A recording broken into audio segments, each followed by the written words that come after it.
Hello বন্ধুরা, শুভ সকাল। তো দেখো সকাল সকাল উঠে রেডি হয়ে নিচ্ছি। তো তোমরা প্লিজ ভিডিওটাকে স্কিপ না করে পুরোটাই দেখবেন। অনেক কষ্ট করে ভিডিও বানায়, একটা লাইক সাবস্ক্রাইব করবেন, পাশে থাকবেন। পুরো ভিডিওটা দেখার জন্য অসংখ্য ধন্যবাদ। তো মেয়েটার ভীষণ শরীর খারাপ, 6টার সময় বমি করছিল রাত থেকে। ও শুয়ে থাকেনি, আমি উঠে যেতেই ও উঠে পড়েছে। এমনি মেয়েটা কিছু খেতে চায় না। তো গাড়িতে করে ওকে নিয়ে চলে গেলাম। রাত্রেবেলা আলু ছাড়িয়ে রেখেছি, উচ্ছে কেটে রেখেছি। তো সব রকম মিশিয়ে 80 জনের মতন রান্না আছে। তো গিয়েই ওখানে আমাদের দোকানে তো দোকান আছে, বাড়ি আছে ভেতরে। তো গিয়েই কেটে নিলাম। উচ্ছে আলু ভাজা করব আর 5 মিশালি একটা তরকারি করব। তো তার জন্য আমি উচ্ছেগুলো ভেজে নিয়েছিলাম, তারপরে উচ্ছেগুলো কেটে নিয়েছিলাম রাত্রেবেলা।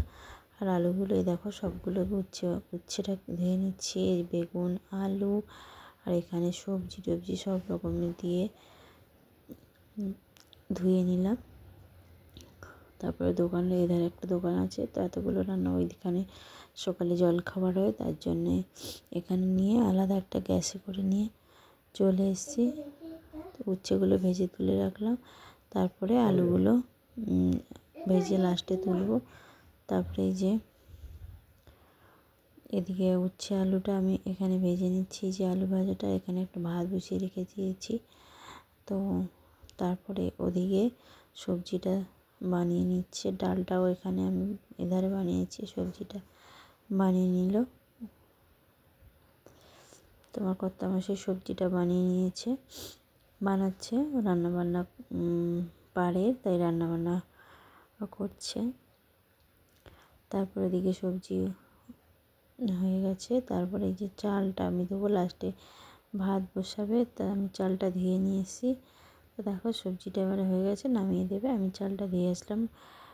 10-5 কিলো চালে ভাত বসিয়েছি। আর ডালটা এদিকে আমি ঘন করে দিয়েছিলাম, মানে কেন ডালটা পড়ে যাবে বলে, তার জন্য ওখানে জল দিয়ে গরম করে নেবে। তো তাই যে ভাতটা বসিয়ে দিয়েছি বড় হাঁড়ি। তো মেয়েটার শরীর ভীষণ খারাপ, পেটের ব্যথা করছে, বমি হচ্ছে, শুয়ে আছে। হ্যাঁ, তোমার ফোন থেকে নেটে করতে পারো? ওই রাজু এটা কথা বলবে বলছে। কাকে? ওর বয়স সাথে। ও, তারপরে এই যে শরীরটা ভীষণভাবে খারাপ, বমি করলো। ডাক্তার কাছে নিয়ে যাব, খুলুক। মানে ঠান্ডায় রাত্রেবেলা 11:30টার সময় বাড়ি যাই আমরা গাড়িতে, আর এদিকে ঘুরে বেড়ায়। তারপরে মোজা পরলে মোজা পরবে না, সব মিলেমিশে। তারপরে অ্যাসিড ফ্যাসিড করেছিল রাত্রেবেলা। আমরা তো খাই অনেকটা দেরি করে, তার জন্যে বমি হয়েছে। আর এমনি কোনো জ্বালা নেই, খাওয়ার শুধু জ্বালা, খেতে চায় না। আর বাদ বাকি ঠিক আছে, কিছু করে না, চুপচাপ শুয়ে আছে। আর ওদিকে রান্নাবান্না সব কিছু হয়ে গেছে, ভাতটা বসেছে। আর আমাদের ঘরের মানে দোকানে যে ভাতটা, মানে হোম ডেলিভারি আর রান্না দোকানে, ওটা 1 ডেচকি বসিয়েছি। আর 1 হাঁড়ি বসাবো পরে। আর আজকে তো আমার মঙ্গলবার আছে, আমি খাবো না। তারপরে দেখো ওই যে রাজুদা এগরোল চাউমিন করে, ওই দাদাটা ভাতটাকে ছেঁকে দিল। আর এদিকে দোকানে যে ডিম হবে, মাছ হবে, এগুলোও করছি।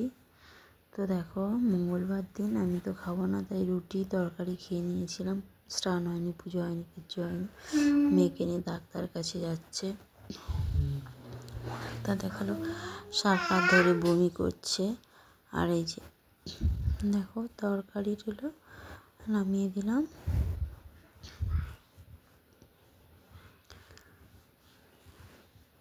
এমনি মেয়েটা আমার কোনো জ্বালা নেই, কিন্তু এত বমি করছে। তো ও কোনো দিন খাওয়ার জন্য আড়ি করে না, মার কাছে যাবো বায়না করে না, শরীরটা খারাপ হলে তাই করে। তবে তরকারি, ভাজা, ডাল, ভাত তারপরে দিয়ে সব এর মধ্যে দিয়ে ব্যাস হয়ে গেছে। তারপরে আলু ভাজা, আমাদের দোকানে আলু ভাজা, ডাল আর এই যে সব রকমের তরকারিটা বেশি করে করেছি, ডিম, মাছ। তো রান্না হয়ে গেছে। তারপরে ওখান থেকে বাড়ি চলে আসলাম। মনে খাওয়া দাওয়া হয়ে যেতে বিকেলবেলা একটা বাড়ির দোকানে যাব।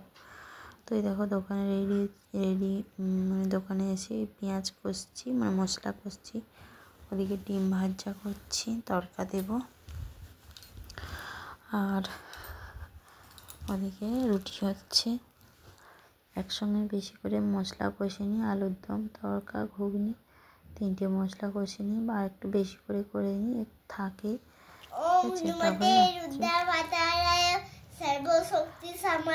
রাত্রে বাড়িতে এসে এটা বলে শুয়ে গেল বজরঙ্গলী। জয় বজরঙ্গলী, টাটা, গুড নাইট।